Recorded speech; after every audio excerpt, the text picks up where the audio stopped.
Hello and welcome to today's webinar. Today's webinar is on accelerating towards net zero. How can we reach our climate action ambitions? And today's webinar, I'm pleased to welcome Dr. Kapil Narula, who is a 2016 Commonwealth Professional Fellow from India. Dr. Narula completed his fellowship at University College London. Just to give you more background about Dr. Narula's work and expertise, Dr. Narula is a senior analyst at the Climate Champions team, where he works on catalyzing international cooperation for ambitious climate action. His previous roles have seen him work at international organizations such as the United Nations.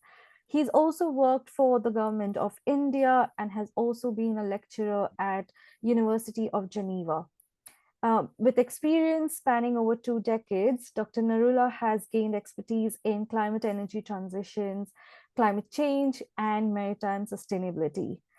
I would now like to invite Dr. Kapil Narula to share a bit more about his role and also present on his work on advancing climate action. Dr. Narula, over to you. To the entire Commonwealth scholarship team for inviting me, and also to the audience. As Eva had briefly introduced me, I'll speak a little bit more on my current work. I work with the Climate Champions team, and their mandate is to integrate the perspectives of non-state actors into climate action debate. The heads of or the two climate champions are actually appointed by the COP presidency countries. So we now have one climate champion from Brazil and the other from Azerbaijan. And we work closely with the UNFCCC at various COPs to deliver, their mandate.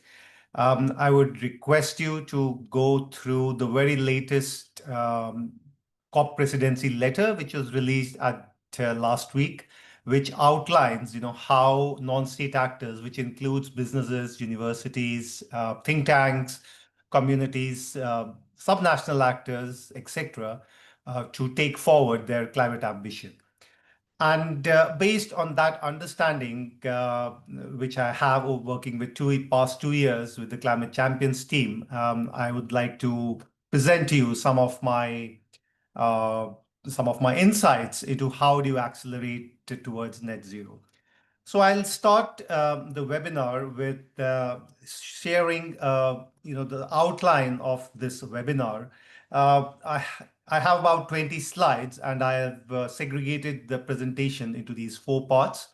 I'll try and get everyone to understand using some of the key indicators, the state of the climate. Then I will talk about the greenhouse gas emissions gap and the slow progress which has been seen globally as a collective action. And then we'll look at about 8 pillars for accelerating climate action.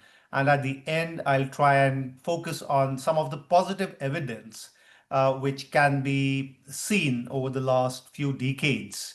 And hopefully that gives you some hope that net zero can be achieved.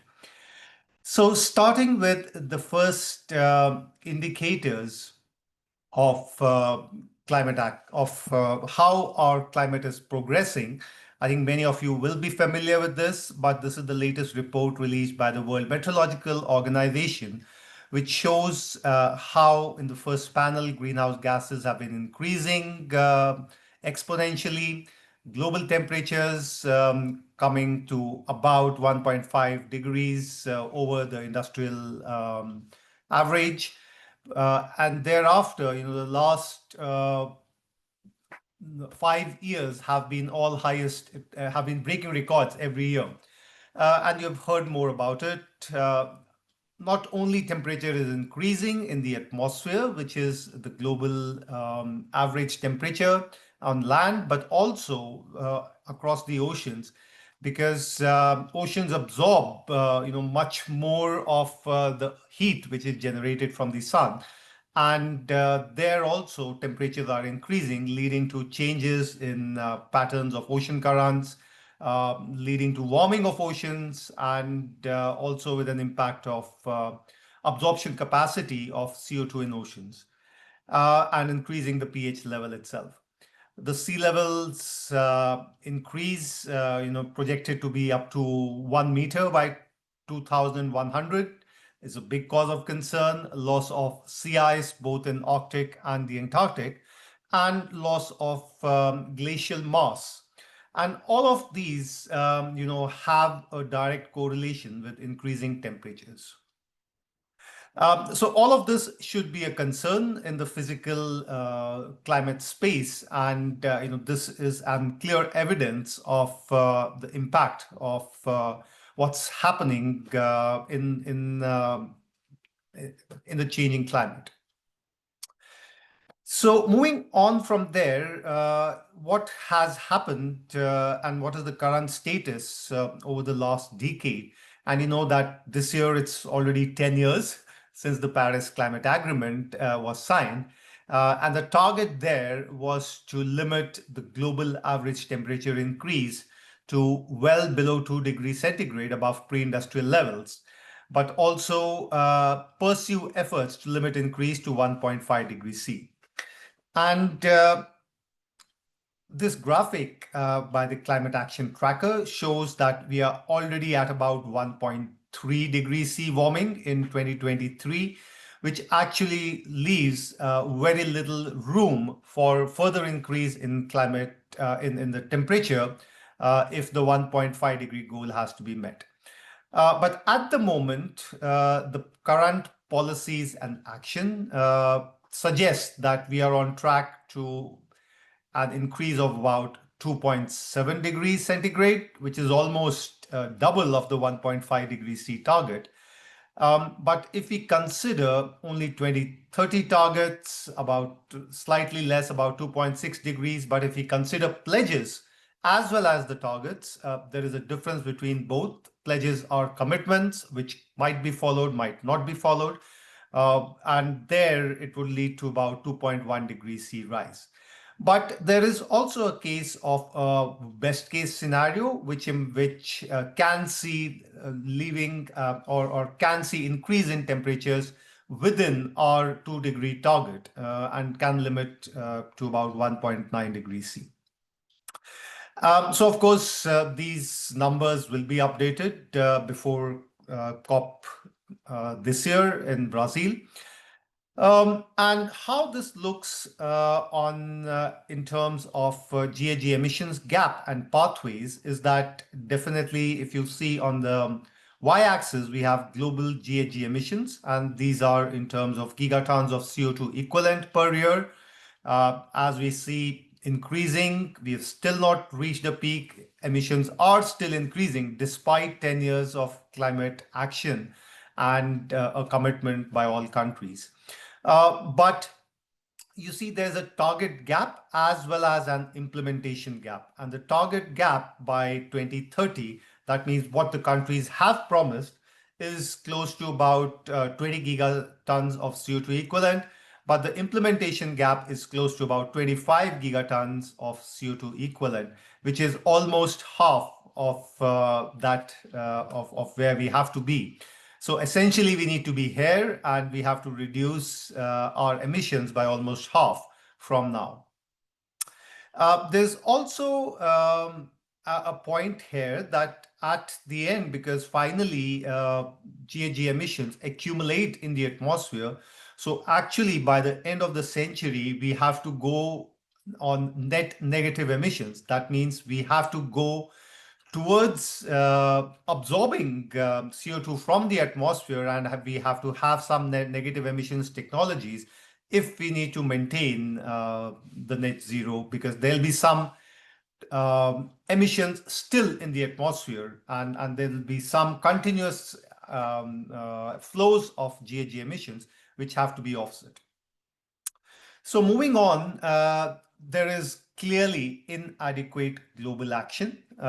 What we require for a 1.5 degrees C is emissions peak before 2025. And as I showed in the last slide, emissions are still increasing at the rate of 1% per year, and a decline by almost 43% by 2030 if we have to meet our net zero ambition. Now, compared with the projected decrease, it's only about 2.6% by 2030 compared to 2019. And you see that there is a clear gap in where we have to be and where we are currently. And going forward, I think action has to be taken by the six largest GHG emitters, and they contribute to about 63% of the global GHG emissions in 2023. And the G20, to get taken together, contributed to about 77%.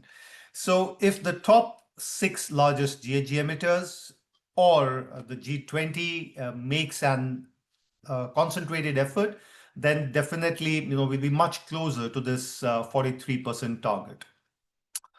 Another important point which I need to make, is that the more we delay our action on mitigation of GHG emissions, the more are the impacts later on. Because one, it's the cumulative emissions in the atmosphere which matter and which impact the climate.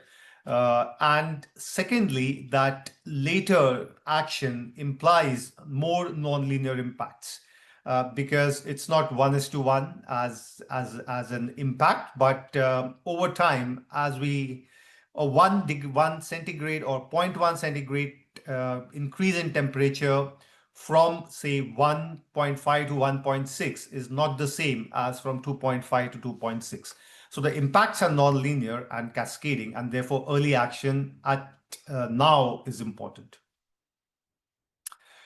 Moving on from here, from where we are, I wanted to make this point that country actions have to match ambition.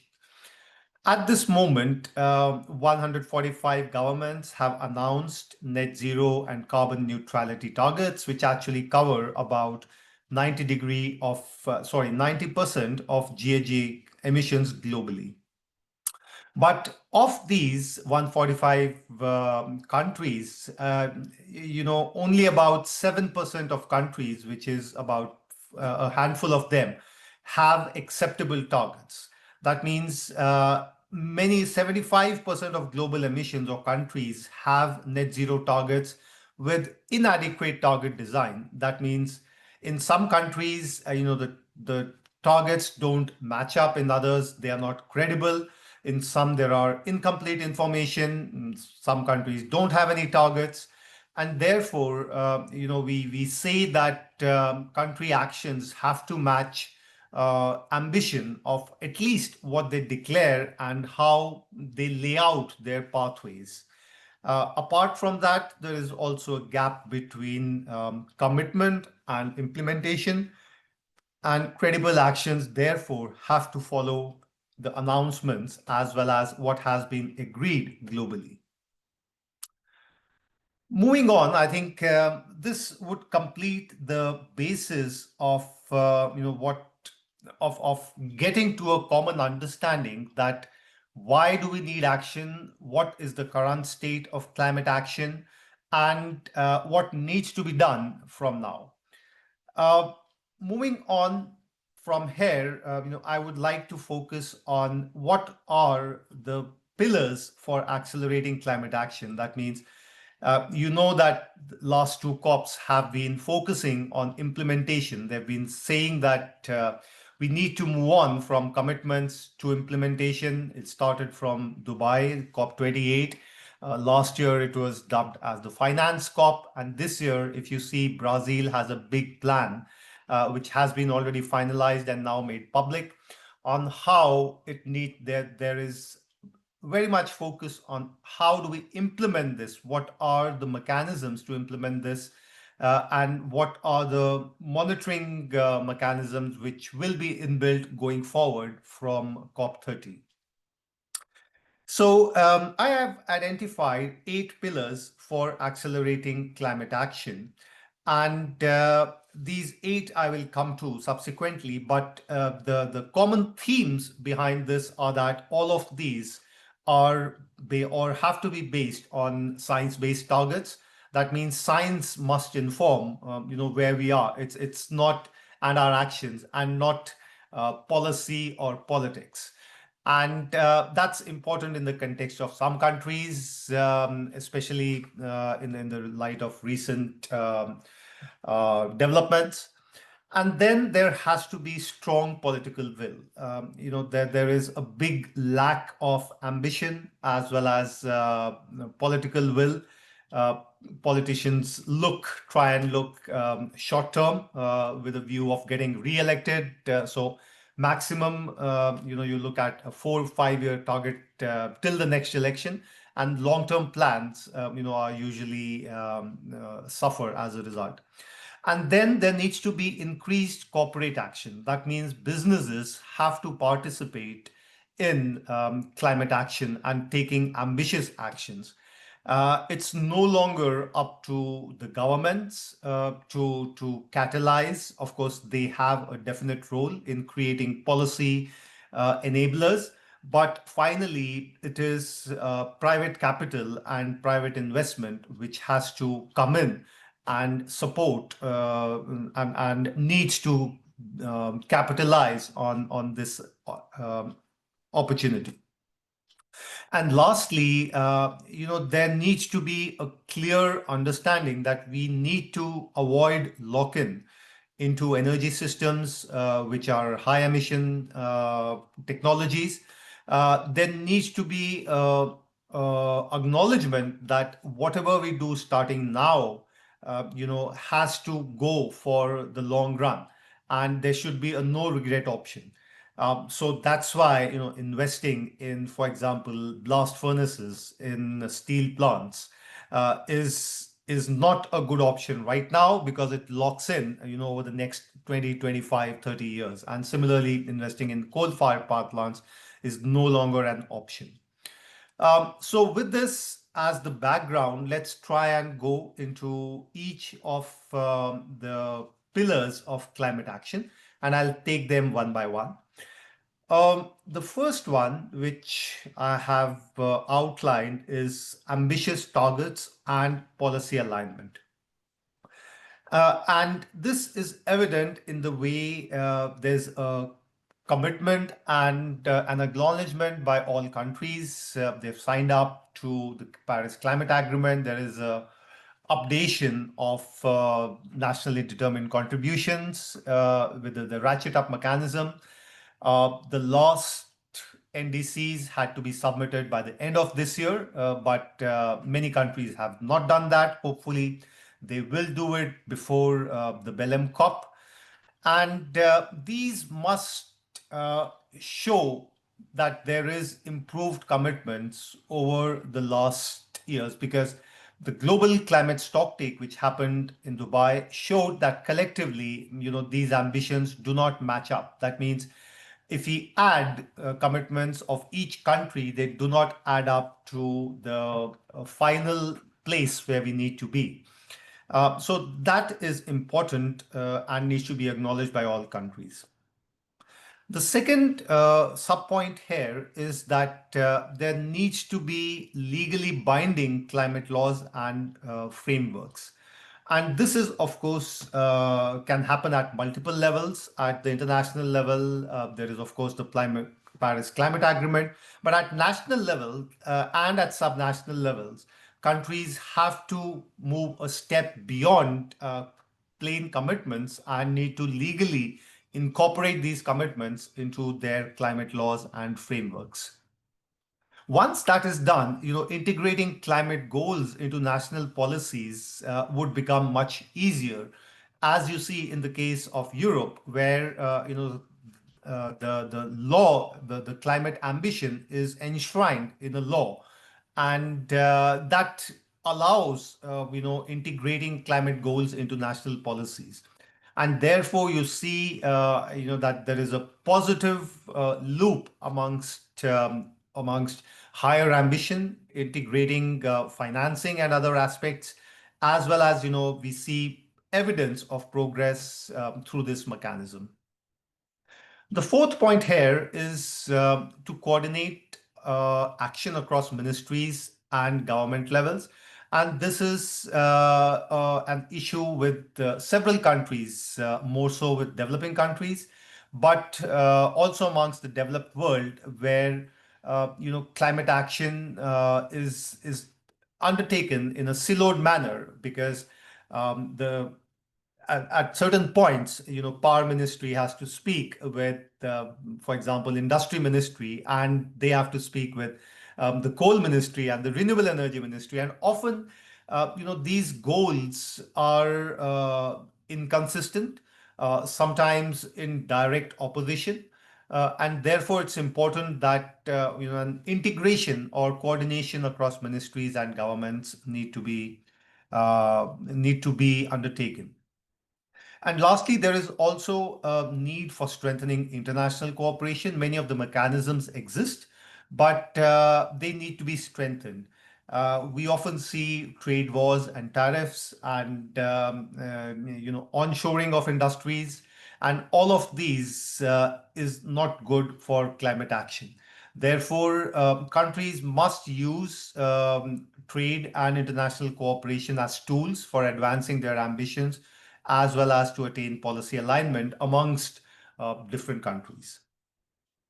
The next part or the next of the pillar is governance, policy coherence, and institutional capacity. And here we need countries need to focus on strengthening national and subnational governance. Again, if there are different political parties at the center and the state or at the subnational level, there's often a clash between the targets, between the ambition, more so reflecting political reality or political economy. But there needs to be an alignment and policy coherence on that aspect. There is also a need to establish high-level climate governance with clear institutional roles and mandates. It's often seen that countries where these are independent institutions, they have a much larger acceptance, as well as governments are more focused on achieving their targets as there is regulatory oversight. There's a need to build institutional capacity, especially in developing countries, in some of the emerging economies, and international cooperation can go a long way in building this institutional capacity. Improvement of regulatory framework. Sometimes what happens that legal mechanisms are there, but sometimes they are not backed by regulation, and often there is a mismatch between how uh, things happen at ground. So improving regulatory frameworks is another mechanism or way in which we can improve climate action. Lastly, securing stable funding and ensuring independence of institutions is an important criteria. Often institutions bend down or bend to accommodate the growth trajectories or the political narrative of the ruling party, and securing long-term funding which is inbuilt often allows an oversight mechanism or institutional body and shows its independence. So these are some of the measures which can be taken to strengthen this pillar. The third pillar is about inclusive and just transitions. And there I would like to highlight that there needs to be an inclusion of youth, indigenous people, and vulnerable groups in the climate debate. And then there has to be an alignment or capacity to develop national just transition frameworks. And I say this because several countries where energy transition is going to happen are coal-based economies. You look at Poland, South Africa, Australia, India, China, and several of these. And there are jobs and livelihoods at risk. Similarly, there is a risk of the energy transition impacting vulnerable groups, indigenous population, and people, and therefore just transition frameworks are a very essential component of the energy transition, and this is acknowledged both by the UN Secretary General as well as the UNFCCC, where there's a dedicated stream of work under the UAE consensus on just transition, on taking just transition forward. These just transition frameworks, they provide social protection and safety nets from loss of jobs and allows a transition from a coal-based or a brown economy to a green economy. Thereafter, prioritizing equity in policy design is a very, very essential component of this. Equitable access to energy is a fundamental right of citizens. And sometimes policies, including subsidies, need to be designed so that the energy transition does not inadequately impact the poor and low income society, because finally in some countries renewable energy is still more expensive than coal based electricity. So we must ensure that these principles are kept in mind. And lastly, there has to be retraining programs for affected workers and to promote local green job creation. At the moment, as it stands, there have been cases where wind farms have been built on lands of indigenous people, and all of that electricity is being exported to the cities. The local people are not involved and do not get the benefit of that. So that needs to be ensured that therefore there needs to be inclusive, and the transition needs to be just, which creates enhanced economic opportunities for the local communities. The fourth aspect is on monitoring transparency and accountability. And the Paris Climate Agreement actually has a very impactful mechanism, which is called the Enhanced Transparency Framework, and for enhancing monitoring and accountability. Now, this goes beyond countries and also includes, companies and non-state actors. And several of these have now started to be implemented from 2025. Uh, in order to comply with this enhanced transparency framework, there needs to be a robust MRV system, which is measurement, reporting, and verification system.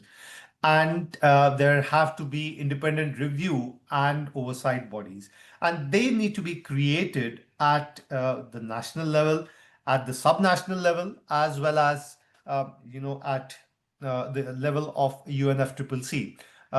At the moment, there is inadequate capacity and inadequate financing for this, inadequate institutional mechanisms. But all of this needs to be ensured that this capacity is built up. There also needs to be open data access and public dashboards, to make this transparent. What are the countries doing, to enhance this transparency? And this is communicated most effectively through use of public dashboards, use of open access databases, and through building institutional and technical capacity for data.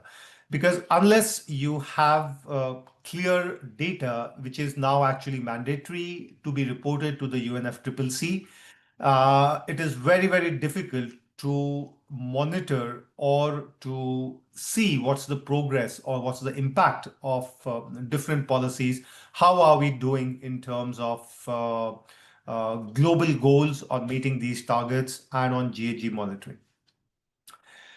So I've completed first four of these elements or the pillars. And now there are some hardcore actions or pillars which are moving beyond, enablers. The first of which is decarbonization of key sectors. And as you know, the power sector is the largest consumer or the largest emitter of greenhouse gas emissions, followed by industrial sector. Other top five sectors include the household sector, transport sector, and others. So at the moment, what we see is that there are national targets and there is a lack of sector-specific emission reduction targets. In many countries, there is an aggregated target, but you actually don't have targets for reduction in, for example, power sector or industry sector or household or residential sector. And in order to have clear mechanisms and processes, it's important to break down these separate these targets at the national level into sector-specific emission reduction targets. Specifically, there is a great opportunity for power sector to decarbonize. That is the easiest sector at the moment because renewables are becoming more and more cost competitive. In many countries, it's already the cheapest and the lowest cost option for generating electricity, but that needs to be integrated with storage, both long-term as well as short-term storage. So this is an important opportunity which now needs to be accelerated by several countries. Then electrifying transport using clean grids and electric vehicles is also the next big opportunity, I would say. But all of this needs to go hand in hand with phasing out coal as well as fossil fuel subsidies. And this is very important because we see that fossil fuel subsidies are also are not only limited to low income countries or developing countries so that their citizens have access to fossil fuels, but also in sometimes in developed countries. And an example of that was then during COVID, Europe reverted back to fossil fuel subsidies for its citizens. And this fossil fuel subsidy money should be channeled or rechanneled into renewable energy. I'm not against subsidies, but there needs to be targeted subsidies which are targeted to a specific class of citizens or industries. But across the board subsidies, which have an impact of increasing fossil fuels, are generally best avoided. And lastly, there needs to be promotion of circular economy as well as waste reduction. The best form of energy which you use is firstly, do not use it, and secondly, energy efficiency. So both lowering your own energy usage as well as making it more efficient is an important component of decarbonization.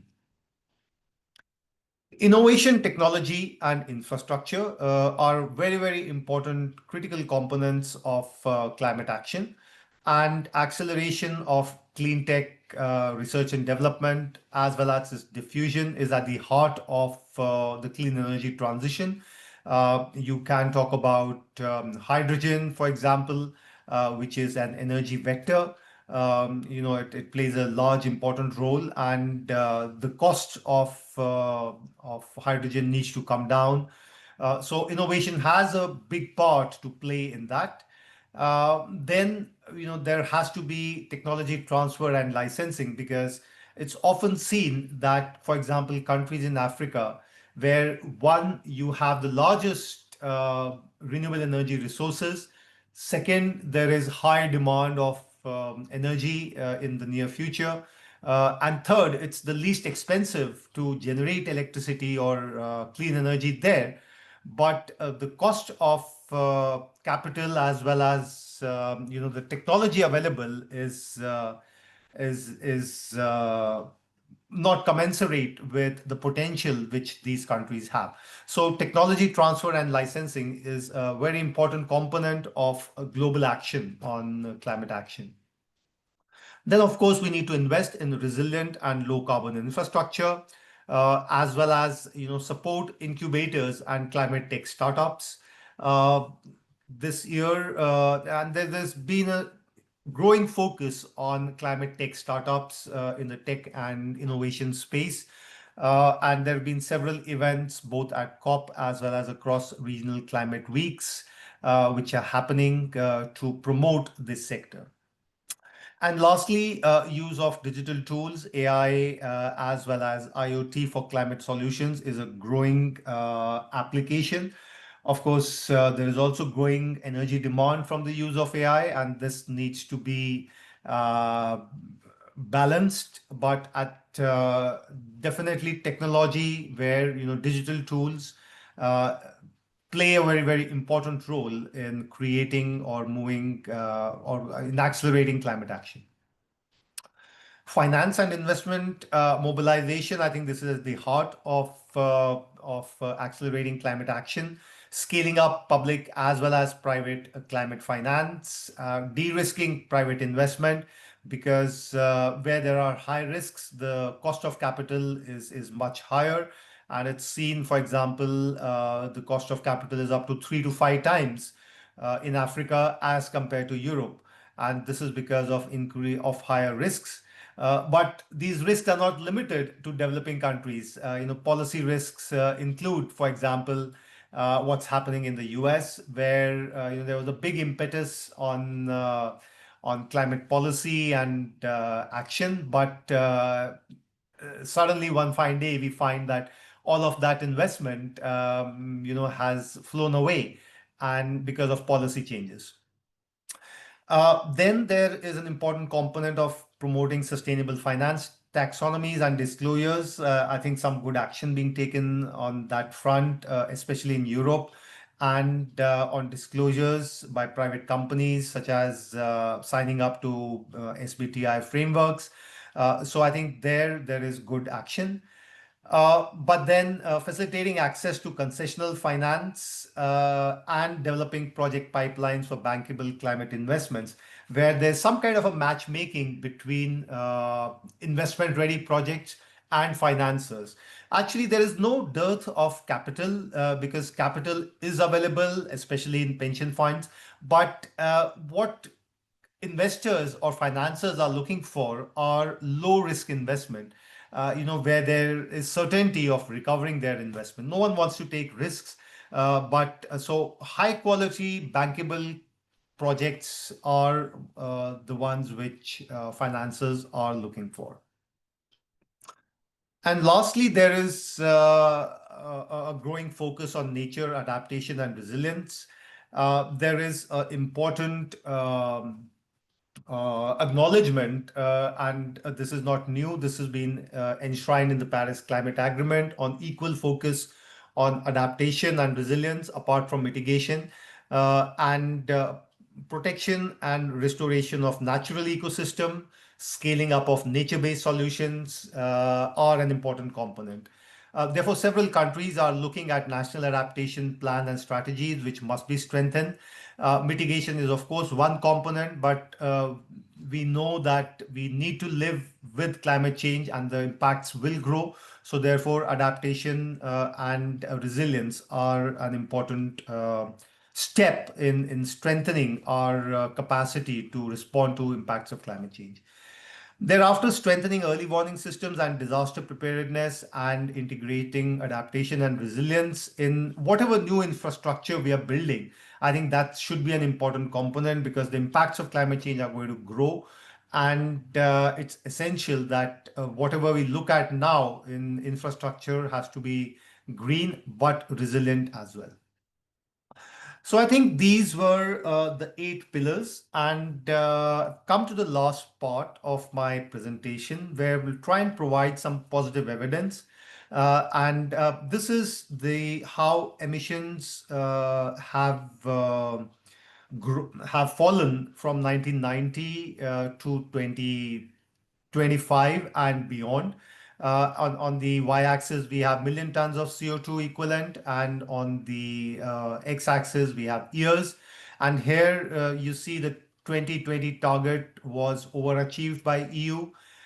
It's slightly off track to for the 2030 target, but there are policy responses now to steer it back, and hopefully this 2030 target for EU will be met. But there is a large gap between the 2030 and 2050 target. So much more needs to be done going on from now. But this is a clear evidence that when you integrate policies into national climate action frameworks and legally, you achieve results which have not been thought of earlier. Then the second example which I wanted to take is positive evidence from renewables. And last year at COP28, actually the slogan of doubling energy efficiency and tripling renewable energy was adopted, and we see there is good evidence. This on the left panel, you see RE installed capacity in terawatts. Currently, it's about 4.5 terawatts, and the target is about 11.2 terawatts. At the moment, we are somewhere here, and if we continue to grow, with the same pace as we've been growing in the past 5 years, we'll reach an 8 terawatt figure. But we need to grow faster, and we see evidence here that in 2023 the CAGR was about 14%, 2024 CAGR of renewable energy capacity growth was 15%. We need to just improve it a shade better to reach 16.1%, which will then take us to tripling the installed capacity of renewables to about 11.2 terawatts from 4.5 terawatts where we are currently. So I think this is again a great example of how if countries put their mind to it, if the costs are low enough, we can achieve what has been promised. The last evidence is from sale of electric vehicles, specifically light duty vehicles, which implies cars.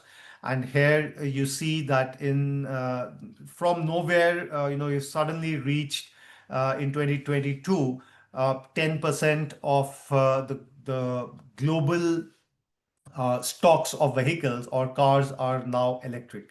Uh, this is a very different in different countries. Of course, 90% of sales of cars in Norway are now electric.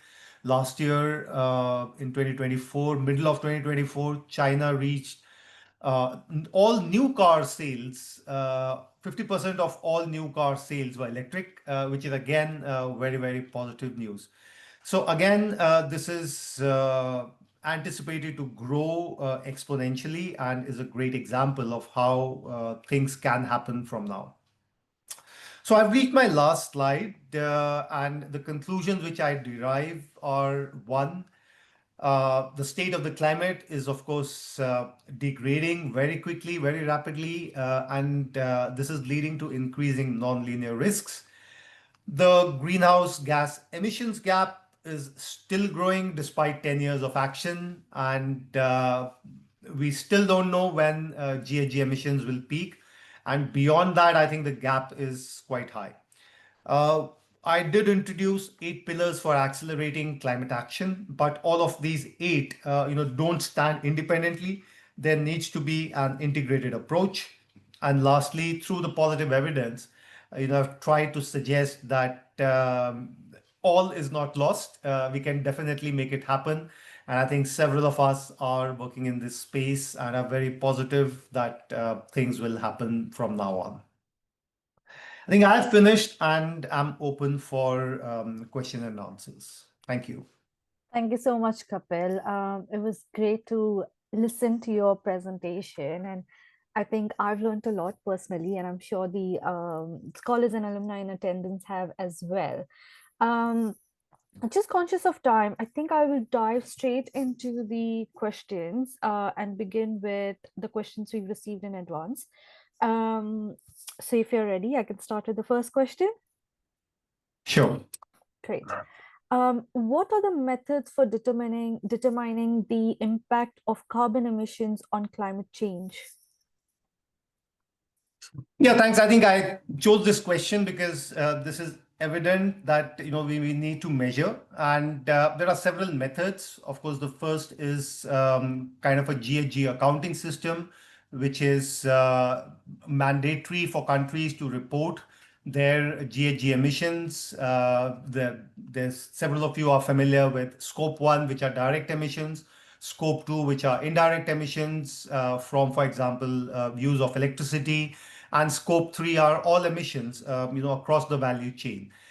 So apart from these national reporting frameworks, there is also climate modeling and simulations.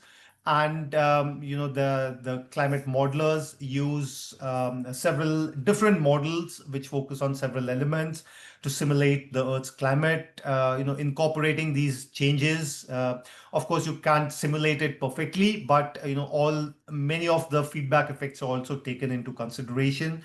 And simulations tell us, where there'll be more rainfall, where there is likely to be hurricanes, where there is likely to be temperature impacts. Then there is, of course, direct monitoring of atmospheric CO2 concentrations in several locations globally and nationally. There is also a growing science on impact assessment and risk analysis, and I would also include, life cycle assessment of products and services on the larger long-term impact of climate change. So, in a sense, there are several methods. Some of these are bottom-up, some of these are top-down. They need to be integrated together with real observations, with simulations, and with computer models to visualize. This is not perfect, but gives insight into where things are, what can happen in the near future. Sorry. And I think that goes back to the point that you were making during the 8 pillars of accelerating climate action is about how crucial it is to include science-based targets and include science and technology into this. Thank you so much. So moving on to the next question. Do developing countries have sufficient plans and monitoring systems to track their progress towards net zero? Yeah, I think there is definitely concern that developing countries do not have sufficient plans and monitoring systems. Of course, there are significant challenges for them. I refer to some of these in institutional capacity. Some other insufficiencies include, limited financial resources, technical capacity gaps. I mentioned data availability and quality, institutional weakness, dependence on external support, including grants as well as technical support. And also, of course, there's a big challenge that that net zero pathways are really complex, and it's not easy to understand and integrate all of this. But moving on to what are the progresses and some areas of development, I think several countries have now their nationally determined contributions. That's important, and they have adopted that. Several countries have strengthened their monitoring and verification systems. There is growing acknowledgement of long-term strategies and some technical support being given by international players. As well as, there are growing room for regional and international cooperation. So I think all of this enables developing countries to develop their and strengthen their plans and monitoring systems to track their progress towards net zero.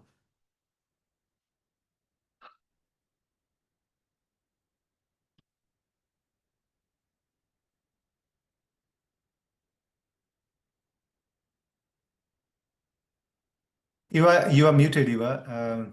Sorry. Always the case. Thank you for noticing that.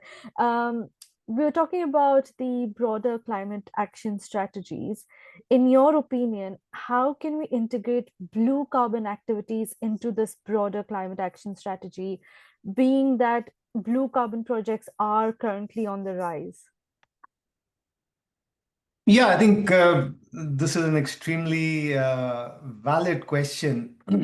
I've worked for 2 decades in the maritime domain, and not many people know that 50% of our oxygen is Mm, actually produced in the oceans. They are the largest absorber of heat. They are actually protectors and give a damping effect to the impacts of climate change.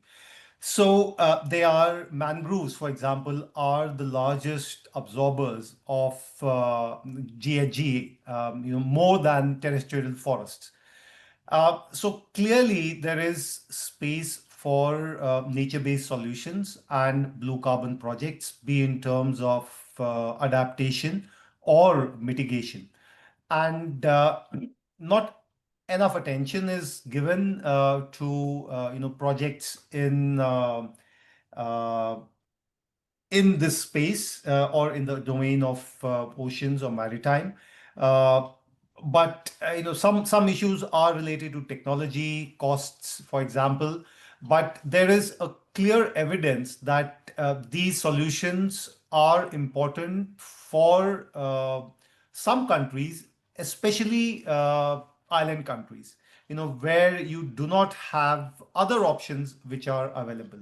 So, for example, marine-based energy, these along with coupled with desalination plants are very very important for islands, and similarly, nature-based mangrove forests are essential and for protection of shorelines of these countries.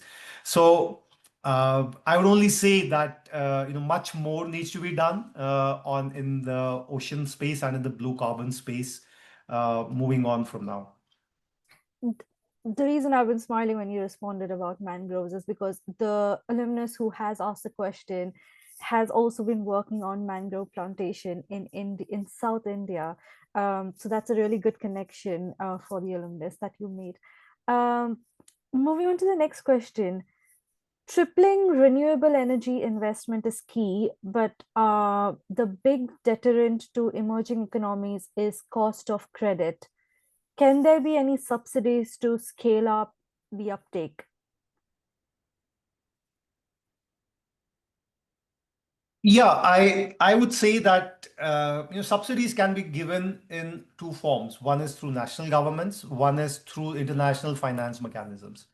Both of these exist. There are grants and subsidies from an international through climate finance mechanisms, including the UN mechanisms as well as UNFCCC mechanisms.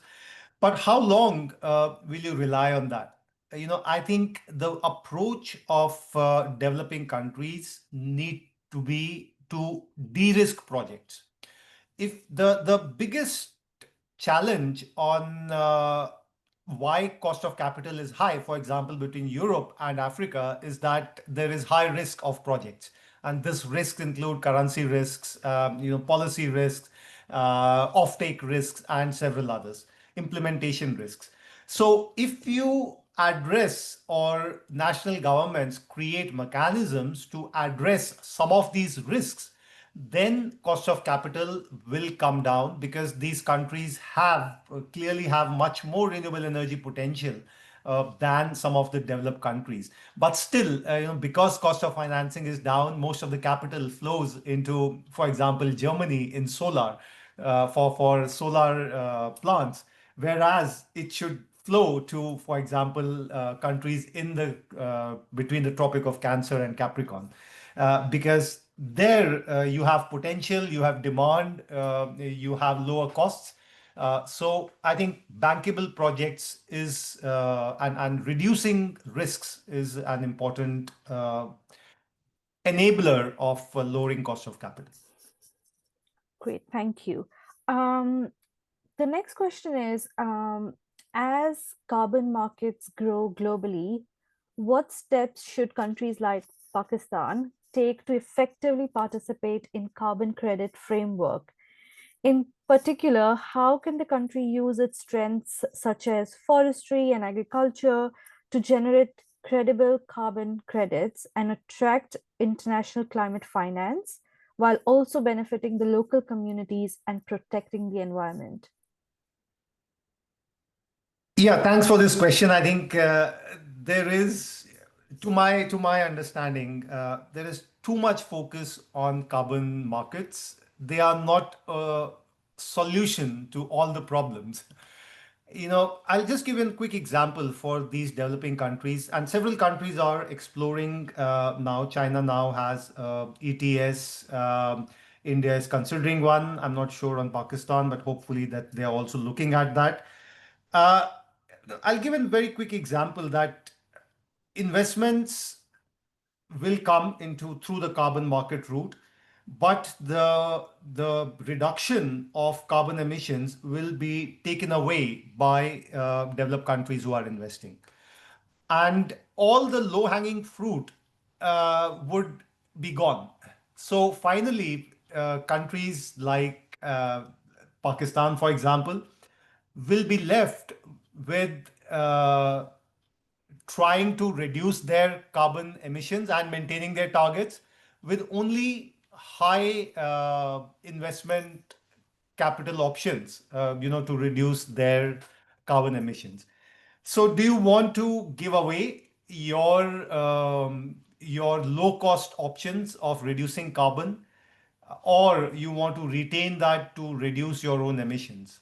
I think this is an important factor or criteria which should be there. Of course, they bring large investments, but they also come with challenges of monitoring, verification. It takes about 1 year plus to get the carbon credits mechanism going, and there are heavy costs on monitoring and making that system work. So for some sectors, it might, and some countries, it might be a good option. But for sectors like agriculture, forestry, there's too high a cost, I think. Great. Um, I think just conscious of time, maybe I'll take one more question from the chat box. Um, Transboundary hazardous waste transportation or dumping and ocean pollution is a significant area in increase of GHG emissions. Is this an area where legally binding climate laws can be crafted? Yeah, runs into the space of environmental protection rather than climate action. But there are regional treaties, there are IMO regulations, which which do not allow ships to, for example, dump their hazardous waste or waste products in high seas. You have to come to a port to discharge that.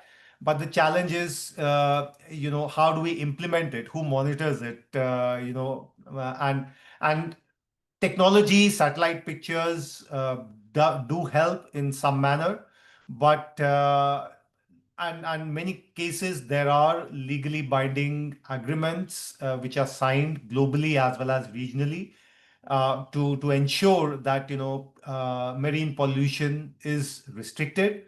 But many a times we see lack of implementation. Ships being there are flags of convenience where all these ships are registered in Panama and other countries where implementation is weak. So I think the challenge is on both ends to stitch together these gaps in legal gaps, but also implementation gaps.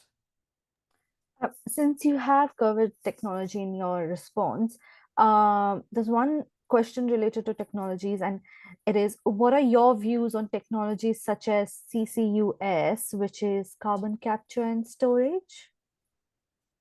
Yes, that's Yeah. right. So, do you have any opinions or views on this particular technology? Yeah, so I will go by the view of IPCC and the IEA, which say and that net zero, and I showed you that we have to have some negative emissions technologies because we have to go to net zero, which means we have to abate some of the existing GHG. Uh, there is definitely a role for these technologies, but I think they should be a measure of the last resort. What should not happen is that government or public money to be given as subsidies to industries which are actually fossil fuel industries to develop CCUS solutions. Because finally, it's public money which needs to be spent in better options. There definitely, as I said, needs to be CCUS, which has to be developed over time, but it should not be looked at the first solution, but as solution of the last resort. Thank you. I think with this, we will end the Q&A session. Thank you so much for responding to the questions.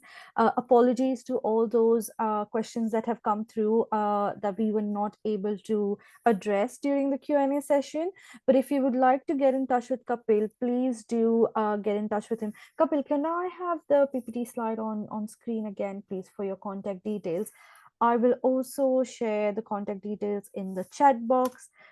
Please feel free to get in touch with Kapil via email or via LinkedIn.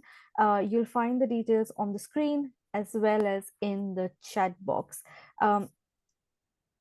Unfortunately, we'll not be able to take the rest of the questions, but again, please reach out to Kapil if you have any further questions or would like to know more about his work. Kapil, thank you so much for the brilliant presentation. We loved listening to your presentation and learn more about climate action and ways in which governments and organizations can take this forward. Would you like to share any last few words before we end the webinar? Thanks once again, Eva. I think the audience here is really informed as well as motivated. There needs to be a lot what you can do personally as well as from the in the official roles where you are. I think climate change impacts all of us, and as alumni of Commonwealth scholarships, I think all of you are well tuned to this fact. So please take action at your end, at the household level, at the national level, at your family level, and at your individual level. That's all what I would like to request you. Hoping to see you around in the near future. Thank you. Also, if I could just request you to move to the next slide. Yes, thank you so much, Kapil. And once again, we do have a post-webinar networking session, so I'd request you all to stay online and connect with your fellow attendees and discuss your work or your research around this particular webinar topic. I'm not sure if Kapil would be able to stay with us online, but Kapil, thank you so much for delivering this webinar. And thank you to everyone who could join this webinar. Thanks, Eva. I'll try and stick around for a few minutes just to understand what the panelists or what the audience thinks about it and what's happening to hear right from them, and then I'll move on. Thank you so Perfect. much Thank you. to your Thank team. you. Bye. Yep. Thank you. Inviting everyone to join in the post-webinar networking session. Please feel free to unmute yourself and continue with the discussions.